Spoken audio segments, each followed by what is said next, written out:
Assalamualaikum warahmatullahi wabarakatuh. Waalaikumsalam warahmatullahi wabarakatuh. Bismillahirrahmanirrahim. Alhamdulillahi rabbil alamin. Wassalatu wassalamu ala ashrafil anbiya'i wal mursalin. Sayyidina wa maulana Muhammadin wa ala alihi wa sahbihi ajma'in, amma ba'du. Saudara-saudara hadirin, ma'asyiral muslimin rahimakumullah.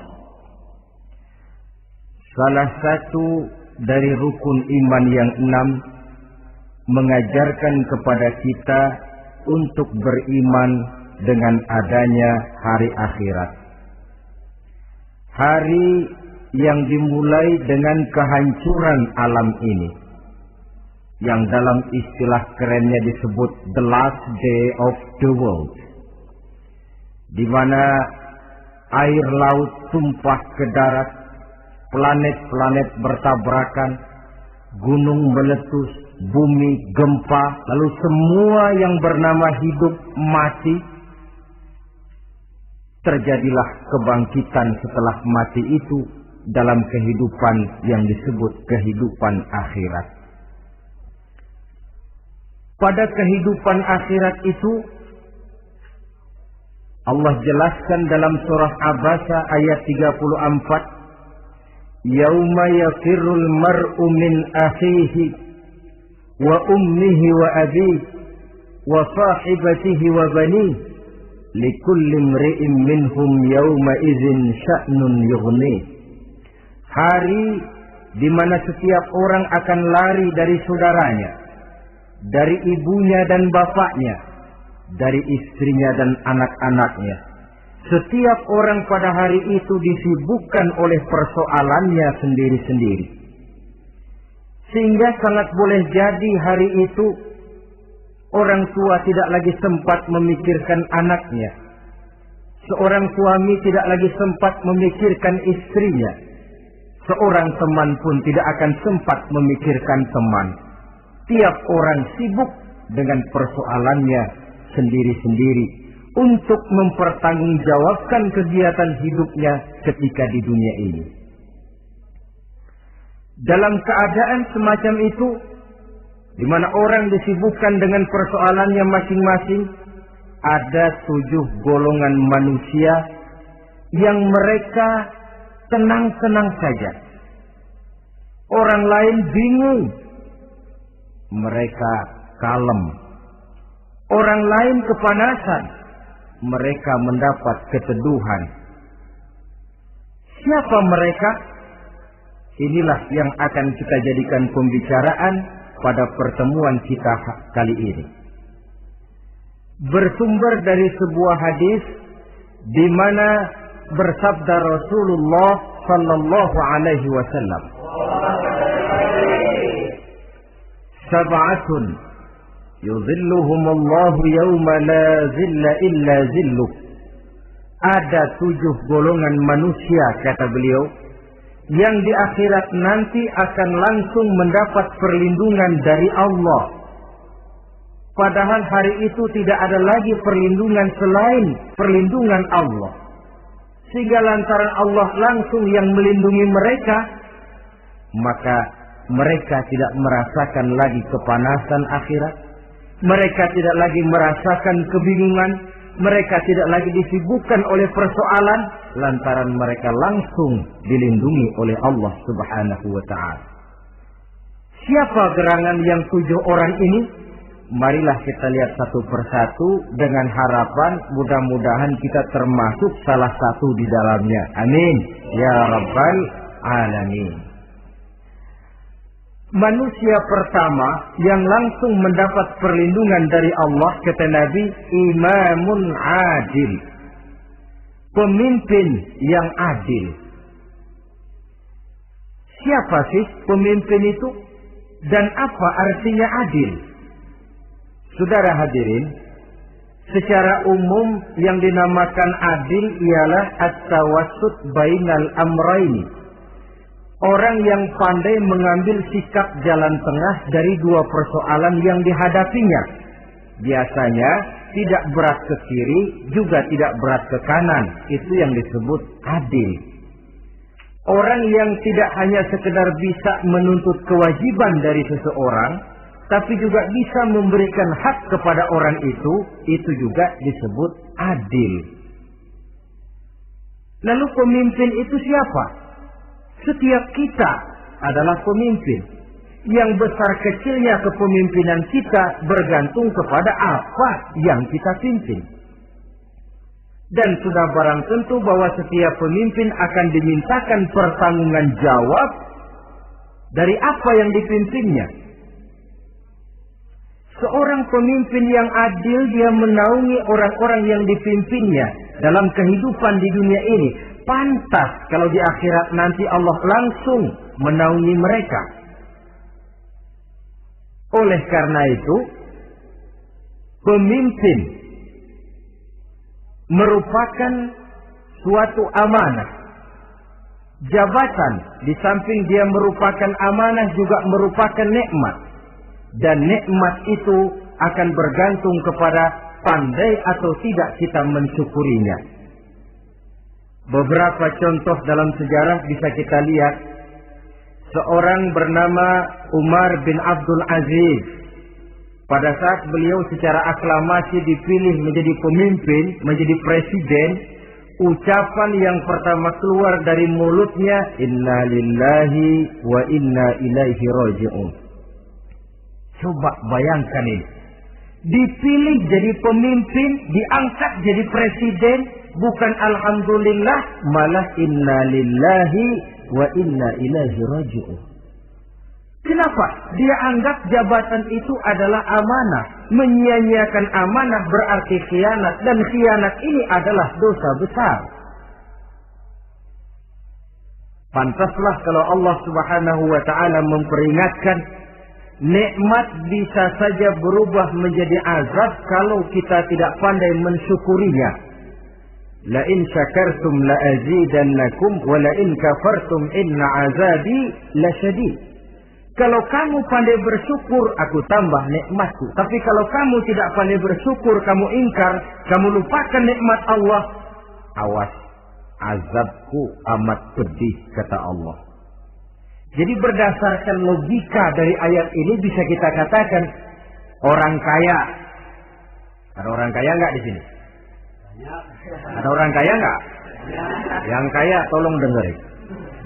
Orang kaya itu bisa masuk surga karena hartanya.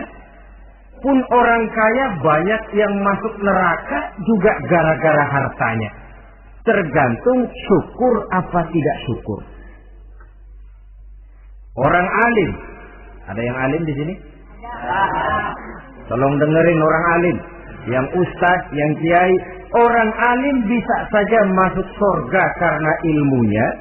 Dan orang alim pun bisa masuk neraka karena ilmunya. Pejabat. Ada pejabat? Pejabat itu bisa masuk surga karena jabatannya. Pun pejabat itu bisa masuk neraka karena jabatannya. Bergantung syukur apa tidak. Kalau ada orang kaya, hartanya didapat dari jalan yang halal, berusaha menurut yang disyariatkan oleh Allah. Lalu hartanya itu tidak cuma untuk ditumpuk 7 turunan, namun juga berfungsi sosial. Dia bantu pembangunan masjid, dia makmurkan majelis taklim, dia santuni yatim piatu. Orang kaya macam itu dengan hartanya, insya Allah bisa sampai ke surga. Tapi kalau ada orang kaya, hartanya didapat dari segala macam cara, asal harta tercapai segala cara halal. Perlu jilat atas, perlu injak bawah, perlu sikut kiri kanan, sikut kiri kanan. Setelah dapat harta lalu pelitnya 17 setan. Tidak mau zakat, infak, apatah lagi sedekah. Orang kaya macam itu dengan hartanya bisa masuk neraka. Na'udzubillah min. Ada orang alim, dengan ilmunya dia bimbing umat. Dia katakan yang halal itu halal, yang haram itu haram. Dia katakan yang hak itu adalah hak, yang batil adalah batil. Dia tidak peduli apapun resikonya. Orang alim semacam itu dengan ilmunya bisa sampai ke surga. Tapi kalau ada orang alim, dengan ilmunya dia malah membodoh-bodohi orang yang memang sudah bodoh. Yang halal dibilang haram, yang haram dibikin remeng-remeng. Menjadi penjilat ke sana kemari. Orang alim semacam itu bisa masuk neraka karena ilmunya. Begitu juga pejabat, pemimpin. Kalau dengan jabatannya sebagai pemimpin dia berlaku adil, menaungi rakyatnya. Orang besar salah dihukum, orang kecil salah juga dihukum. Tidak hanya pandai menuntut kewajiban, tapi juga pandai memberikan hak. Pemimpin yang adil semacam ini mensyukuri nikmatnya jabatannya, dia bisa sampai ke surga karena jabatannya. Tapi kalau dengan jabatannya dia berlaku sewenang-wenang, yang besar salah didiamkan, yang kecil salah segera ditegakkan hukum, hanya pandai menuntut kewajiban dari rakyatnya tapi tidak pandai memberikan hak, maka pemimpin semacam ini lantaran tidak pandai mensyukuri nikmat, bisa saja nikmat itu berubah menjadi azab. Oleh karena itu, saudara-saudara, pemimpin menaungi rakyat. Pantas kalau di akhirat nanti Allah langsung menaungi beliau. Siapa pemimpin? Ya kita. Bapak pemimpin di rumah tangganya, ibu pemimpin bagi anak-anaknya, Pak Lurah memimpin di kelurahannya, Pak Camat memimpin di kecamatannya, pemuda pemimpin bagi dirinya sendiri, akan dimintakan pertanggungan jawab. Kalian para remaja yang hadir di sini memimpin dirimu sendiri.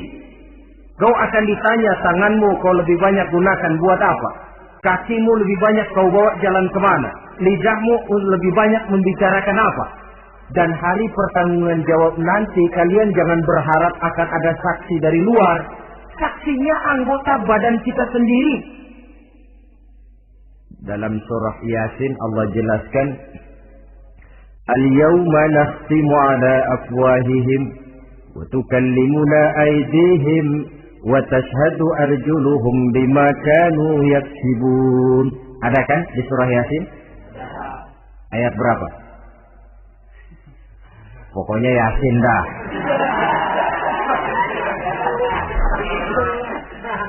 Daripada repot-repot, pokoknya Yasin. Gitu aja biar urusan lancar. Al-yawma nakhtimu ala afwahihim. Pada hari itu kami kunci mulut mereka. Jadi tidak pandai lagi mulut ini bicara. Wa tukallimuna aydihim. Tangan-tangan mereka yang akan bicara kepada kami. Wa tashhadu arjuluhum. Kaki mereka akan memberikan kesaksian. Bima kanu yaksibun, terhadap apa saja yang telah pernah mereka lakukan dalam kehidupan di dunia ini. Hari pertanggungan jawab. Oleh karena itu kalau kita memimpin diri sendiri, berlakulah adil kepada diri sendiri. Nah, lalu masalahnya memang kita mesti adil kepada siapa saja sih? Ada 3 hal pokok yang kita harus berlaku adil. Pertama, adil kepada Allah.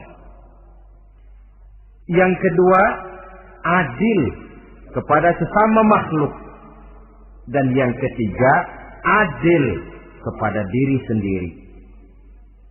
Adil kepada Allah artinya apa? Mendahulukan hak Allah daripada kepentingan pribadi. Kalau sudah datang waktu sholat asar misalnya, walaupun sedang enaknya latihan voli, berhentilah dulu sebentar. Sholat kita adil kepada Allah. Adil kenapa? Dalam contohnya dengan sholat misalnya. Sholat itu kan sehari semalam 5 waktu yang wajib. Betul atau betul? 5 waktu. Lah sholat itu, kalau sholat bagus, taruhlah 7 menit. Kalau sholatnya itu kilat, 4 menit. Ada lagi yang kilat khusus, nggak pakai perangko, 2 menit barangkali selesai. Taruhlah 5 menit kita ambil yang bagus. Kalau 5 waktu kali 5 menit kan cuma 25 menit. Sementara Allah memberikan kita hidup ini 24 jam sehari semalam. Cuma 25 menit diminta untuk ibadah kepadanya. Tidak sanggupkah kita berlaku adil? 25 menit ini untuk menghadapmu ya Allah. Sementara engkau telah memberikan restannya 23 jam 35 menit untuk hidup. Dalam sehari semalam. Mendahulukan hak Allah daripada kepentingan pribadi. Adil kepada Allah. Adil kepada yang kedua, adil kepada sesama makhluk. Adil kepada manusia. Adil kepada binatang. Adil kepada alam. Yang kalau prinsip keadilan itu kita langgar akan membawa efek bagi diri kita juga. Manusia sekarang kan tidak adil kepada alam. Misalnya apa? Hutan ditebangi secara liar. Gunung-gunung menjadi gundul. Akibatnya ketika turun hujan terjadi erosi. Banjir melanda kemana-mana. Tanah longsor terjadi. Akibatnya terkena manusia juga kalau mereka sudah tidak menjaga keseimbangan alam ini. Adil kepada orang lain. Apakah itu namanya tetangga, teman, keluarga. Dan yang ketiga, adil kepada diri sendiri. Bagaimana pengertiannya? Mata ini punya hak untuk tidur. Begadang terus tiap malam, tidak adil kepada mata. Nah, ini yang ketawanya paling kencang pasti tukang begadang ini.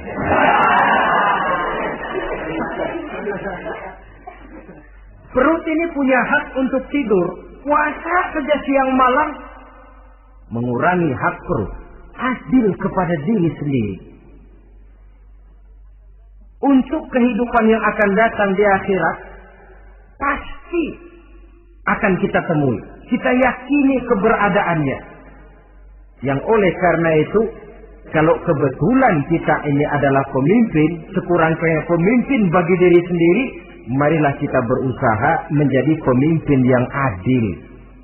Supaya nanti di akhirat, Allah Subhanahu wa ta'ala memberikan perlindungan langsung kepada kita. Amin. Ya Rabbal Alamin. Ini yang pertama. Lalu yang kedua, orang yang akan langsung mendapat perlindungan dari Allah, syab nasha'a fi ibadatillah.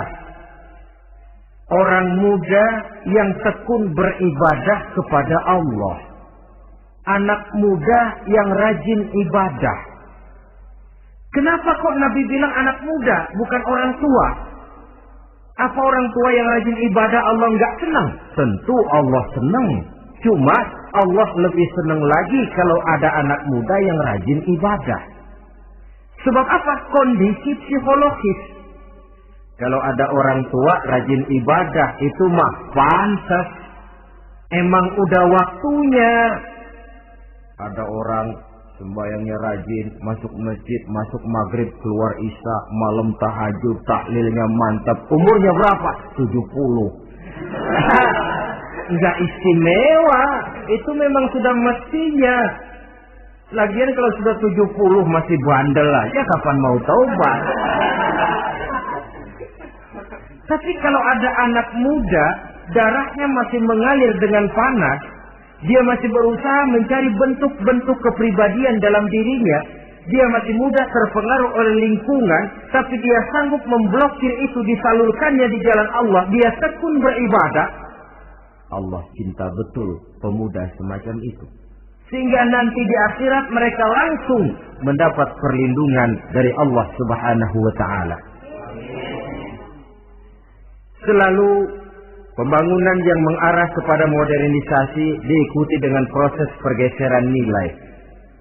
Dalam kondisi semacam ini, kehidupan remaja, pemuda yang masih mencari identitas dan pembentukan kepribadiannya mudah terpengaruh oleh hal-hal yang ada di sekelilingnya. Sehingga sangat boleh jadi apa yang dianggap orang dulu tabu, lalu dianggap biasa. Yang aneh-aneh malah dijadikan model. Yang dilarang malah nekat diterjang. Di mana norma dan kaedah-kaedah moral tidak lagi mendapat perhatian yang wajar. Dalam kondisi semacam ini terjadilah proses peluncuran moral.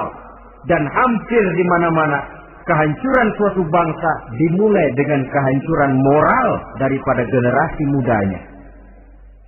Oleh karena itu pemuda yang tekun ibadah ini sangat positif dampaknya dalam kerangka pembangunan umat. Pak, ibadah itu apa sih? Kalau jadi pemuda yang tekun ibadah, apa kemana-mana mesti bawa tasbih? Mungkin. Apa mesti pakai peci terus? Boleh jadi. Apa kemana-mana mesti pakai kain sarung? Ya tidak juga. Ibadah kan artiannya luas. Segala perbuatan yang diperintah dan karenanya bertujuan mencapai ridho Allah, itu bernama ibadah. Kalian remaja berangkat menuntut ilmu, pergi pagi pulang siang, membekali diri menuntut ilmu itu ibadah. Kalian pulang ke rumah, ibu bapak memerintah taat kepada orang tua, ibadah. Membersihkan lingkungan, ibadah. Bahkan jaga di waktu malam pun kalau untuk dengan niat bismillah, saya jaga malam ini untuk ketenangan rakyat supaya mereka tekun dan tenang melaksanakan ibadah, itu tercatat sebagai amal soleh yang bernilai ibadah.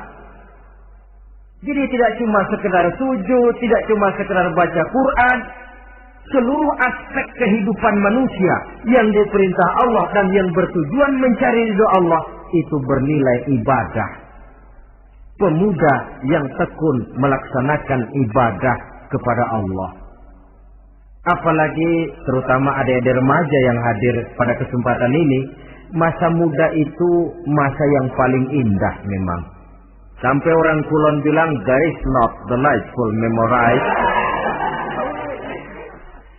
Ya, barat itu kan Kulon. Saya lebih senang pakai orang Kulon saja. There is not delightful memorize and then the youth moment. Bahwa tidak ada masa yang lebih indah selain masa muda. Tapi masa muda yang katanya indah itu sebentar. Sebentar sekali. Kalau kita tidak pandai memanfaatkannya dengan sebaik-baiknya, boleh jadi dia akan hilang tanpa sesuatu yang ada artinya buat hari depan. Dan hari depan itu sebagian besar ditentukan oleh masa muda sekarang ini. Karena itu kepada yang muda saya berpesan, pergunakanlah masa muda itu dalam ketekunan beribadah kepada Allah. Ibadah dalam artian yang seluas-luasnya. Jangan seperti pepatah orang. Kelapa muda katanya kupas-kupasin, kelapa tua tinggal batoknya. Selagi muda puas-puasin, udah tua tinggal bongkoknya. Iyalah, kalau dipuas-puasin dalam arti yang positif, boleh. Mumpung masih muda, puas-puasin nuntut ilmu. Mumpung masih muda, puas-puasin ibadah. Mumpung masih muda, puas-puasin berbakti kepada kedua orang tua. Puas-puasin dalam artian yang positif, tentu saja bagus. Tapi kalau puas-puasin dalam arti menghambur umur untuk sesuatu yang mubazir, bergadang di pinggir-pinggir jalan, lalu mulai berkenalan dengan morfin, narkotik, ganja, terperangkap oleh budaya-budaya modern yang menyesatkan, terpancing oleh model-model baru yang kelihatannya menarik tapi sebenarnya tidak bermanfaat. Entah pada akhirnya akan mendatangkan penyesalan kepada kita saja. Coba, belakangan ini saya dengar di Jakarta akan ada satu festival yang disebut Festival Ngeceng.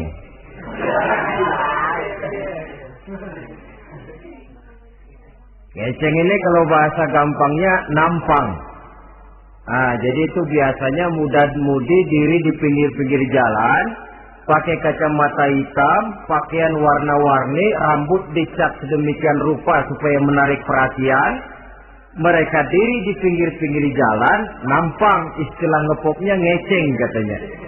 Oh, ini mau diadakan festival, secara langsung atau tidak, festival ini kan mempopulerkan ngeceng jadinya. Yang tadinya orang awam gak kenal, lantaran diangkat ke permukaan jadi terkenal. Kalau sudah terkenal lalu jadi mode, kalau sudah jadi mode, latahan. Boleh jadi nanti akhirnya ngeceng masuk desa. Bukan cuma sekedar ABRI masuk desa, bukan cuma sekedar koran masuk desa, ngeceng pun bisa saja masuk desa. Banyak saluran-saluran positif yang sesuai dengan kreativitas jiwa remaja, ketimbang mengadakan sesuatu yang tidak ada manfaatnya, ketimbang menghabiskan umur untuk sesuatu urusan yang mubazir. Sedangkan umur bukan jatah gratis tanpa batas waktu. Ada pertanggungan jawab. Umurmu kau habiskan di mana? Masa mudamu kau selesaikan di mana? Itu akan dimintakan pertanggungan jawab. Nah, pemuda yang tekun ibadah kepada Allah, dampak positifnya apa? Dia punya sandaran vertikal kepada Allah. Jiwanya besar, jiwanya mandiri. Dan ini yang kita perlukan. Pemuda yang siap jadi pelopor, bukan pengekor. Pemuda yang sanggup mandiri dan bukan membanggakan keturunan leluhurnya. Kata pepatah, wa khairun nasi zu syarafin qadimin aqama li nafsihi syarafan jadida. Wa syarrun nasi zu khumulin idza fakhartahum zakarul jaduda. Generasi yang baik adalah generasi yang punya kejayaan masa lalu, dan buat mereka sendiri mereka mampu mendirikan kejayaan yang baru. Artinya nenek moyangnya memang orang-orang terhormat, tapi dia mampu mandiri mendirikan kehormatan itu bagi pribadinya. Sebaliknya, generasi yang paling jelek adalah generasi pemalas, yang kalau orang lain kelihatan lebih hebat, dia sebut-sebut nenek moyangnya. Lu sih belum apa-apa, bapak gua dong. Bapak gua katanya. Lu sih belum apa-apa, om saya dong. Tante saya dong. Kerjanya cuma membangga-banggakan leluhur. Dia sendiri tidak ada apa-apanya. Ini generasi yang paling jelek. Kalau orang kelihatan lebih hebat, dia sebut leluhurnya. Sementara dia sendiri nol nilainya, tanpa ditunjang oleh fasilitas leluhurnya. Pasukan pemuda mandiri macam ini yang kita perlu. Bukan sekedar pasukan pemuda oke bos, kulunun, yes sir, yes man, kumaha juragan wae.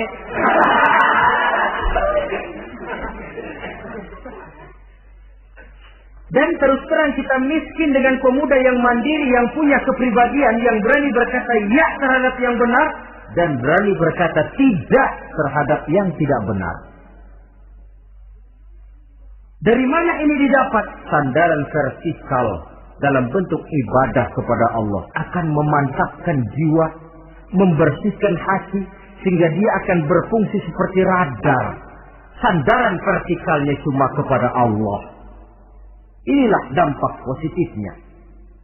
Karena itu, tentu saja kita berharap sekurang-kurangnya pemuda-pemudi yang hadir pada kesempatan ini menjadilah pemuda-pemudi yang tekun beribadah kepada Allah. Amin. Nah, baiklah ya. Itu tadi yang kedua. Kita lanjutkan sekarang yang ketiga. Orang yang akan langsung mendapat perlindungan dari Allah. Kata Nabi, rajulun qalbuhu mu'allakun bil masjid. Seseorang yang hatinya selalu terpaut kepada masjid. Apa arti terpaut kepada masjid ini? Apa orang yang gak pernah keluar-keluar dari masjid? Tentu saja bukan. Apa gunanya di dalam masjid terus kalau kerjanya cuma tidur doang? Maksud terpaut kepada masjid ini, hatinya selalu berpikir bagaimana memakmurkan masjid. Jasadnya boleh saja ada di kantor, boleh saja ada di pasar, boleh ada di sawah, boleh ada di ladang. Tetapi hasil daripada usahanya dia lalu berpikir bagaimana memakmurkan masjid. Sebab apa? Masjid merupakan center of activity, pusat daripada kegiatan umat. Kalau kita lihat fungsi masjid di zaman Rasul, Di masjid beliau berdakwah, di masjid beliau mengatur negara, di masjid beliau mengadakan perundingan, di masjid beliau bermusyawarah dengan para sahabat. Pusat daripada kegiatan umat. Dan memakmurkan masjid ini dasarnya tidak lain karena iman kepada Allah. Prinsipnya bagaimana kita menghidupkan masjid dan bukan mencari hidup di masjid. Kalau sudah prinsipnya dibalik, bukan menghidupkan masjid tetapi mencari hidup di masjid, saya khawatir masjid akan ambruk. Nyatanya kadang-kadang masjid kita ini fungsinya belum maksimal. Kadang-kadang ada kok masjid yang bukanya cuma seminggu sekali. Jumat pagi jam 9 masjid buka, Jumat jam 2 tutup, buka-buka lagi Jumat depan. Seminggu sekali. Kelemahan lainnya manajemen masjid, terus terang sajalah kita bicara. Kadang-kadang pengelolaannya, ketua masjid bapaknya, khotib mantunya, sekretaris ponakannya, imam Bilal cucunya. Agak ada orang lainnya. Ya kalau bagus kepengurusannya tidak apalah. Tapi kadang-kadang kelemahannya ialah bagaimana menciptakan manajemen masjid yang baik sehingga masjid bisa berfungsi sebagaimana fungsinya di zaman Rasulullah sallallahu alaihi wasallam. Apalagi belakangan ini ada kecenderungan yang membuat kita optimis, gembira. Remaja, pemuda-pemudi mulai gemar datang ke masjid. Berkumpul membentuk remaja masjid, remaja musola, mengadakan kegiatan majelis taklim yang mingguan, yang bulanan, aksi sosial, yang semuanya bermuara dari kehidupan masjid. Sesuatu yang menggembirakan. Dan sudah sepatutnya para pengelola masjid membuka pintu untuk bisa mengatur masjid menurut manajemen yang diharapkan oleh umat. Karena bagaimanapun di masjid dua jalur komunikasi, bahasa kerennya two-way traffic communication, itu bisa kita laksanakan. Yaitu hablum minallah wa hablum minan nas. Berhubungan kepada Allah dan berhubungan kepada sesama manusia bisa terlaksana di masjid. Berhubungan dengan Allah jelas saja lewat sholat misalnya. Berhubungan dengan sesama manusia jelas saja lewat musyawarah, lewat majelis taklim, lewat kegiatan-kegiatan yang mensiarkan agama. Dan begitu selanjutnya. Saudara hadirin yang saya hormati, memakmurkan masjid sebagai rumah Allah. Sebab dalam hadis kursi Allah katakan, inna buyuti fil ardi al masajid wa inna zuwari fiha ummaruha. Rumahku di permukaan bumi adalah masjid-masjid, kata Allah. Dan orang-orang yang memakmurkan masjid, orang yang datang ke masjid adalah tetamuku. Kalau Allah memerintahkan kita menghormati tamu, tentu Allah lebih tahu bagaimana menghormati tamunya sendiri. Allah mengajarkan kita, hormatilah tamumu. Sekarang kita yang menjadi tamunya Allah dengan datang ke masjid, dengan memakmurkan masjid, Allah lebih tahu menghormati tamunya. Ini yang ketiga. Yang keempat, hadirin, orang yang langsung mendapat perlindungan dari Allah itu rajulani tahabba fillahi ijtama'a alaihi wa tafarraqa alaihi. Dua orang yang menjalin persaudaraan, yang bertemu dan berpisah karena Allah. Bersaudara karena Allah. Bukan karena orang punya pangkat tinggi lalu kita temani, bukan karena orang kaya lalu kita dekati, tetapi karena Allah. Kau di jalan Allah, mari kau saudara saya. Kau keluar dari jalan Allah, maaf sajalah, bawalah dirimu sendiri, saya akan membawa diri saya. Lebih baik sendiri daripada berteman jahat. Berdua memang lebih baik daripada sendiri, tapi sendiri lebih baik daripada berteman jahat. Maksudnya apa ini? Sederhana dalam benci, sederhana dalam cinta. Ukurannya Allah. Al-Quran mengisyaratkan wa asa an tuhibbu syai'an wa huwa syarrul lakum wa asa an takrahu syai'an wa huwa khairul lakum. Sangat boleh jadi kata Allah kamu menyenangi sesuatu padahal akibatnya tidak baik bagi kamu. Dan sangat boleh jadi kamu membenci sesuatu padahal akibatnya baik bagi kamu. Nah, mari kita lihat. Kalau orang bersaudara cuma karena temannya itu punya pangkat tinggi, saya yakin kalau temannya pensiun, persaudaraannya akan selesai sampai di situ. Kalau kita mencari teman cuma karena dia kaya, satu saat dia jatuh bangkrut, jatuh miskin, persaudaraan akan selesai sampai di situ. Tapi kalau karena Allah yang bisa memisahkan kita apabila orang sudah keluar dari jalur yang diridhoi oleh Allah Subhanahu wa taala. Oleh karena itu kepada semua hadirin, mari menjalin persaudaraan dalam bentuk ideal yang diajarkan oleh Islam, nilai persaudaraan yang diikat oleh akidah. Kalaupun harus benci, bencilah sederhana, tidak habis-habisan ngebenci orang. Kalaupun harus cinta, cintalah sederhana.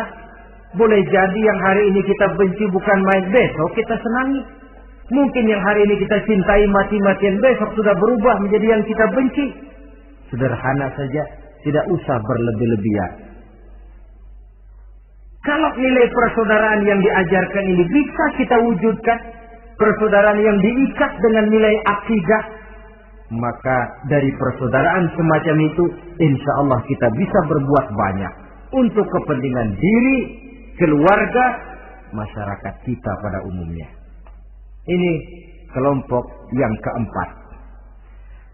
Orang kelima yang nanti langsung mendapat perlindungan Allah, rajulun ja'athum ra'atun dzatu mansibin wa jamalin ila nafsiha faqala inni akhafullaha rabbal alamin. Seorang laki-laki, kata Nabi, yang dipanggil oleh perempuan cantik. Laki-laki normal dipanggil oleh perempuan cantik. Untuk apa? Diajak melakukan perbuatan yang negatif. Tidak ada orang yang tahu. Tempatnya sepi. Apa yang terjadi? Orang ini berkata, inni akhafullaha rabbal alamin. Maaf saja, saya takut kepada Allah. Orang yang bermoral nanti di akhirat langsung dilindungi oleh Allah. Tidak mudah jatuh oleh bujuk rayu. Tidak mudah terpesona oleh wajah-wajah yang menggiurkan. Seperti dalam sejarah yang terkenal itu Nabi Yusuf alaihi salam. Kenal kan Nabi Yusuf? Nabi Yusuf itu bekerja di istana Kitfir. Kitfir ini punya istri namanya Zulaikha. Orangnya cantik. Diam-diam Zulaikha ini rupanya naksir sama Yusuf. Satu hari suaminya tidak ada di rumah, pintu dikunci-kunciin. Setelah pintu semua terkunci, dia panggil Nabi Yusuf, "Hai salah, Yusuf, sini." Kata Yusuf, "Mau ngapain?" "Pokoknya sini." "Iya, mau ngapain?" "Iya, kayak orang-orang, ngapain sih?"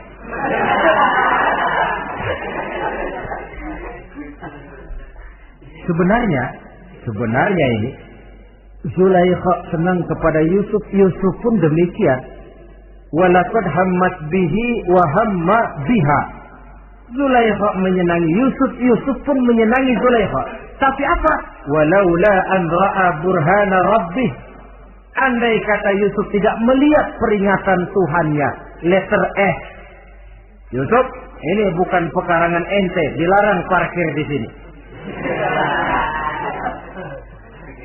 Sehingga walaupun tidak ada yang tahu, tidak ada yang melihat, Nabi Yusuf selamat dari bujuk rayu Zulaikha. Mempertahankan nilai-nilai moral di tengah kemajuan zaman memang merupakan pekerjaan yang tidak ringan. Merupakan pekerjaan yang sangat berat. Akan ada saja cobaan, akan ada saja gangguan yang kita temui di sepanjang perjalanan hidup ini. Tapi sebaliknya, kalau orang sudah tidak lagi menjunjung moral yang tinggi, lalu hidup menurut selera sendiri-sendiri, ya kita lihatlah lahirnya kebudayaan kumpul kebo yang diawali dengan free sex yang mengarah kepada samenlipen alias hidup bersama tanpa nikah. Memang sebabnya boleh jadi macam-macam. Mungkin karena broken home, nggak merasa diperhatikan di rumah, ibu bapak sibuk, lalu anak mencari kesibukan sendiri. Mungkin karena tekanan ekonomi dalam kehidupan miskin, lalu ada yang menawarkan kerjaan, tidak tahunya malah dilemparkan ke lembah hitam. Mungkin juga karena pengaruh pergaulan dari lingkungan baik-baik, lalu berteman dengan yang tidak baik, hanyut di telan arus pergaulan.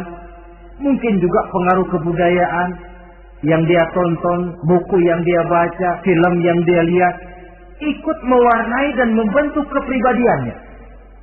Tapi apapun alasannya, satu hal yang jelas, semuanya berangkat dari rapuhnya pegangan orang kepada nilai-nilai agama. Sebab sumber nilai moral yang tertinggi tidak lain agama adanya. Intinya apa? Intinya tidak lain, orang yang beragama itu meyakini bahwa kemanapun dia pergi, dimanapun dia berada, Allah selalu melihat yang dia lakukan. An ta'budallaha ka'annaka tarahu fa illam takun tarahu fa innahu yaraka. Begitu yang kita pelajari dalam ihsan. Engkau beribadah kepada Allah seolah-olah kau lihat Allah. Kalaupun Allah tidak kau lihat, yakinlah Allah melihatmu. Jadi kalau saya sendiri, yang kedua itu Allah. Dibujuk rayu oleh cewek cakep, ayo dah bang, gak ada orang, kita cuma berdua. Dia bilang enggak, kita enggak berdua, bertiga. Berdua bang, bertiga. Yang ketiga siapa? Lu, gue, Allah, tiga.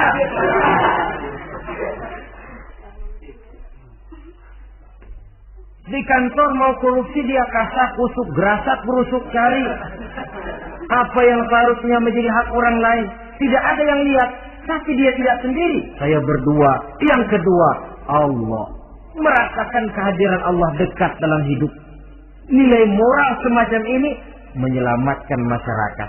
Pantas kalau orang semacam ini di akhirat nanti langsung mendapat perlindungan dari Allah Subhanahu wa Ta'ala. Karena itu terutama adik-adik remaja yang hadir, sebenarnya yang paling mahal dalam hidupmu adalah harga dirimu. Kalau itu sudah terjual dan tergadai, apalagi yang bisa kau banggakan dalam hidup ini? Titel yang berenteng barangkali, harta yang banyak, mobil yang serba berkilat barangkali. Tidak akan banyak manfaatnya kalau sudah dimulai dengan kehancuran daripada harga diri. Tidak ada yang lebih mahal daripada harga diri. Jagalah itu baik-baik. Pelihara nilai-nilai moral. Makin pandai kau jaga diri, insya Allah makin mahal hargamu. Dalam pandangan manusia, lebih-lebih juga dalam pandangan Allah. Pantas kalau pepatah bilang, innamal umamul akhlaqu ma baqiyat, fa in zahabat humu akhlaquhum zahabu. Suatu bangsa akan tegak kalau dia masih punya nilai moral. Bila hancur moral itu, hancur jugalah ketegakan daripada bangsa itu sendiri. Ini yang kelima. Yang keenam, masih dua lagi. Orang keenam yang nanti akan langsung mendapat perlindungan dari Allah, rajulun zakarallaha khalian fafadat ainahu. Seseorang yang mengingat Allah dalam kesunyian, lalu berlinang air matanya. Tengah malam dia bangun, bertahajud dia kepada Allah.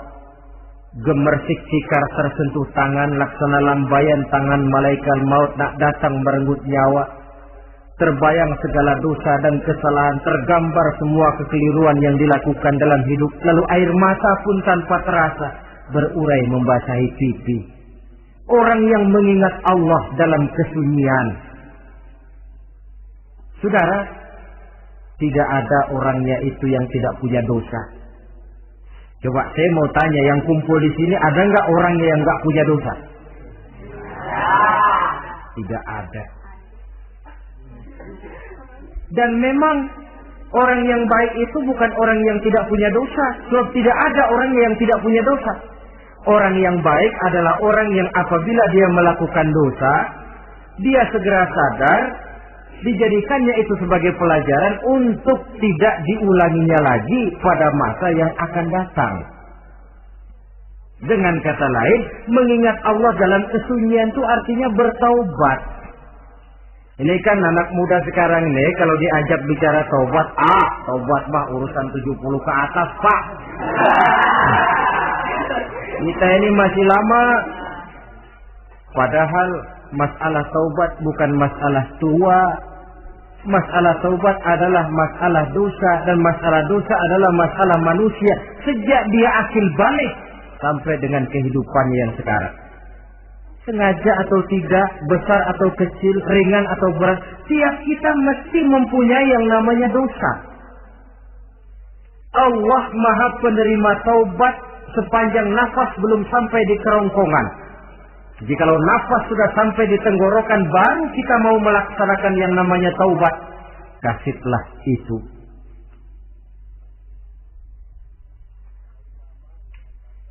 Para ulama mengatakan, la saghair ma'al istimrar, wala kabair ma'al istighfar. Tidak ada dosa kecil kalau ditumpuk terus. Dan tidak ada dosa besar kalau diikuti dengan istighfar, permohonan ampun kepada Allah. Jadi jangan menganggap, ini dosa kecil, ini dosa kecil, ditumpuk-tumpuk lah jadi gede juga. Tidak ada dosa yang kecil kalau dikerjakan terus-menerus. Dan tidak ada dosa yang besar kalau diiringi dengan istighfar.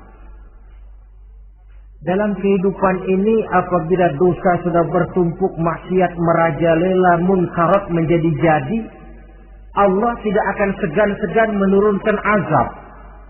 Azabnya itu bisa dalam bentuk bencana alam, banjir namanya, kebakaran merajalela namanya, gempa bumi namanya, bendungan pecah namanya, reaktor atom bocor namanya. Namanya boleh jadi macam-macam. Sebab apa? Al-Quran memberikan jaminan, wa ma kana Allahu liyu'adzibahum wa hum yastaghfirun. Allah tidak akan menurunkan azab selama di tengah masyarakat manusia masih banyak orang yang istighfar kepada Allah. Jadi hakikatnya kita ini berhutang jasa kepada orang yang rajin sujud, rajin mohon ampun kepada Allah. Lantaran mereka barangkali azab tidak diturunkan oleh Allah kalau melihat banyaknya sudah munkarat dan maksiat. Mengingat Allah dalam kesunyian, tengah malam, waktu yang mustajabah, terutama sepertiga malam yang akhir, situasinya lain. Gak percaya boleh coba, nyoba kan gak bayar. Coba kalian bangun tengah malam, tahajud, kalian akan menemukan satu suasana yang lain daripada misalnya kalau kalian sembahyang zuhur tengah hari panas terik di tengah banyak orang. Hati bergetar. Segala kekeliruan yang pernah kita kerjakan lalu terbayang, dan air mata tanpa terasa, tanpa diundang bahkan berurai membasahi pipi. Ya Allah, alangkah nikmatnya suasana macam itu. Menciptakan perasaan dekat dengan Allah. Terwujud kedamaian batin. Dan ini yang banyak dicari orang sekarang. Yang kadang-kadang karena terlalu ingin mencari kedamaian lalu keliru jalan. Yang bertapa di gua-gua katanya nyepi dari kehidupan manusia. Memencilkan diri dengan cara-cara yang mereka atur sendiri. Tidak macam itu. Quran punya resep. Ala inna bi dzikrillahi tatmainnul qulub. Ketahuilah dengan banyak mengingat Allah, hati menjadi tenang, jiwa menjadi lapang, pikiran menjadi damai. Ini resep Islam untuk mencapai ketenangan jiwa. Mengingat Allah dalam kesunyian. Saudara hadirin yang saya hormati, ini aspek daripada ibadah. Jadi dengan kata lain, masalah mengingat Allah dalam kesunyian, mengingat dosa, bukan urusan orang tua, tapi masalah manusia. Siapapun adanya, sejak dia akil balik, mesti entah kecil besar, entah sedikit entah banyak, ada kesalahan yang dilakukannya. Karena itu, kalau kita masih diberikan kesempatan untuk hidup, artinya Allah masih memberikan kesempatan kepada kita untuk memperbaiki diri. Nanti kalau sudah sangkakala ditiup, alam hancur seperti yang saya jelaskan di awal tadi, sudah tidak sempat lagi, yang tinggal menyesal. Ada yang meratap lalu berkata, ya laitani kuntu turaba, dalam Quran. Aduh, andai kata kita bisa balik jadi tanah aja dah dulunya, jangan jadi orang. Kalau dulu kita tetap jadi tanah mah nggak tanggung jawab apa-apa. Dijadiin orang sekarang mesti tanggung jawab, bagaimana ini? Bingung. Ada yang berkata, ma aghna anni maliyah halka anni sultaniyah. Ternyata harta yang saya bangga-banggakan tidak bawa manfaat hari ini. Ternyata jabatan yang pernah saya duduki malah merusak saya hari ini. Tinggal lagi penyesalan karena kelalaian memanfaatkan waktu hidup dalam kehidupan di dunia ini. Karena itu pandai-pandailah membagi orientasi. Ada saatnya kita sibuk tenggelam dalam berbagai urusan dunia, lain saat tenggelam dalam kefanaan dan kesunyian, membekali diri untuk kehidupan akhirat nanti. Sebentar meninggalkan dunia, rekes kepada Allah, mi'raj, naik menghadap Allah. Supaya terwujud keseimbangan untuk mencapai fid dunia hasanah wa fil akhirati, kebahagiaan dan kebaikan di dunia maupun di akhirat nanti. Inilah golongan yang keenam. Orang yang langsung mendapat perlindungan Allah, yang mengingat Allah dalam kesunyian. Yang ketujuh, yang terakhir, orang yang langsung mendapat perlindungan dari Allah di akhirat nanti, rajulun tasaddaqa bi sadaqatin fa akhfaha hatta la ta'lama shimaluhu ma tunfiqu yaminuhu. Seseorang yang bersedekah, lalu dia ikhlas dengan sedekahnya sehingga tangan kirinya tidak tahu apa yang diberikan oleh tangan kanannya. Orang yang pemurah, orang yang menyadari bahwa apapun yang dia punya dalam hidup ini cuma sekedar titipan. Fungsinya lalu seperti keran, menyimpan air tapi untuk disalurkan lagi kepada orang yang memang memerlukannya. Alangkah nikmatnya kalau Allah memberikan kepercayaan kepada kita untuk menjadi penyalur, distributor rezeki. Kalau kita ingat kembali, berpikir ke sini, kita tidak akan sayang lagi. Enak saja yang peras keringat banting tulang cari rezeki saya, sampean datang-datang mau minta.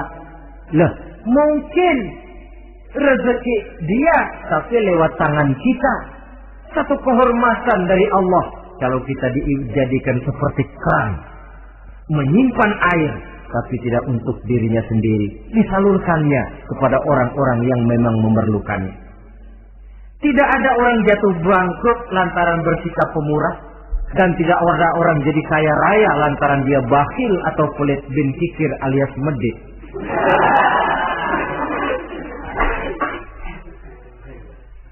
Dalam kitab Riyadhus Shalihin kita baca, tiap pagi ke alam ini turun 2 malaikat. Cuma kita nggak tahu. Dua-duanya berdoa, yang sebelah kanan berdoa, yang sebelah kiri berdoa. Kata yang sebelah kanan doanya tiap pagi ini. Kata yang malaikat yang satu dia berdoa, Allahumma a'ti munfiqan khalafa. Ya Allah, kepada orang-orang yang suka infak, kepada orang-orang yang suka memberi, kepada orang-orang yang pemurah, gantilah mereka dengan yang lebih baik dari apa yang telah mereka berikan. Lalu malaikat yang satu berdoa, Allahumma a'ti mumsikan salafa. Ya Allah, kepada orang-orang yang mumsik, bakhil, kikir, berilah mereka kerusakan dan kebinasaan di dalam harta mereka. Maka lihat sajalah, orang kaya tapi pelit, ada saja jalan yang kira-kira duitnya bakalan jadi keluar. dan gak ada pahalanya. Apa kena musibah lalu berobat sekian juta, apa kemalingan, apa ditipu orang, ada saja cara duitnya keluar yang gak ada pahalanya. Inilah prinsipnya. Allah mencintai orang pemurah. Dalam hadis qudsi, uhibbu ahlas saqa wa hubbi lil faqiri saqi asyad. Aku cinta kepada orang yang pemurah, tapi aku lebih cinta kepada orang miskin yang pemurah. Orang kaya pemurah Allah cinta, orang miskin pemurah Allah lebih cinta. Kenapa? Nilainya lain. Orang kaya sedekah 500, orang miskin sedekah 500, sama 500-nya, tapi saya yakin pahalanya lebih besar buat si miskin. Kenapa? Buat orang kaya 500 apa artinya? Sekelebatan. Buat si miskin 500 dia mesti peras keringat banting tulang, tapi dia berani memberi seperti beraninya orang kaya. Nilai ini yang dilihat oleh Allah.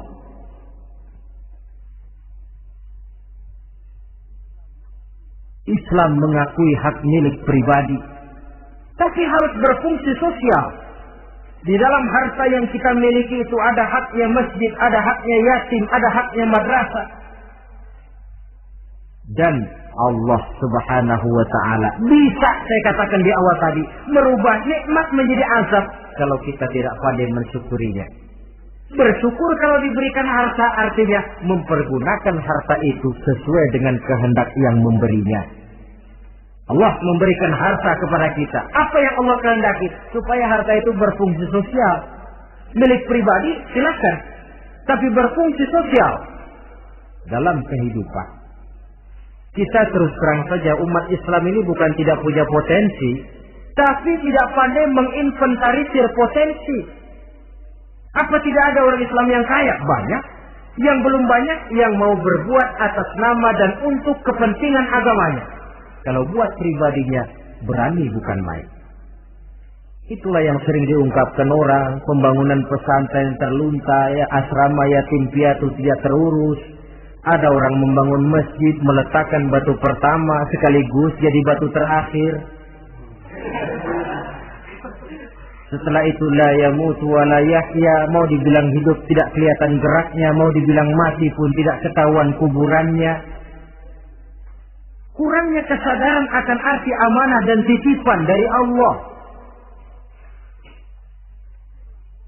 Lahirlah korun-korun abad 20. Kalian tahu sejarah korun? Saking kayaknya korun, kunci gudang hartanya itu saja onta yang bawa. Itu baru kunci itu. Onta yang bawa. Ketika orang tanya, "Anna laka hadza ya korun?" Hartamu begini banyak, dari mana kau dapat korun? Ya saya usaha, tidak ada hubungannya sama Tuhan katanya. Apa yang terjadi? Lantaran kekurang ajarannya melupakan nikmat. Korun dan seluruh harta bendanya ditenggelamkan Allah oleh gempa bumi. Makanya orang sekarang kalau dia macul ketemu harta, apa katanya? Gue dapat harta karun. Peninggalan si korun itu barangkali dahulunya. Saudara-saudara, oleh karena itu, kalau kita oleh Allah diberikan amanah berupa harta, pandailah bersyukur dan jadilah orang yang ikhlas dalam bersedekah. Nah, inilah pertemuan kita pada kali ini. Walaupun singkat, mudah-mudahan sekali lagi kita termasuk salah satu di antara 7 golongan yang di akhirat nanti langsung mendapat perlindungan dari Allah. Terima kasih banyak atas segala perhatian. Mohon maaf atas segala kekurangan. Usikum wa nafsi bitaqwallah. Wassalamualaikum warahmatullahi wabarakatuh.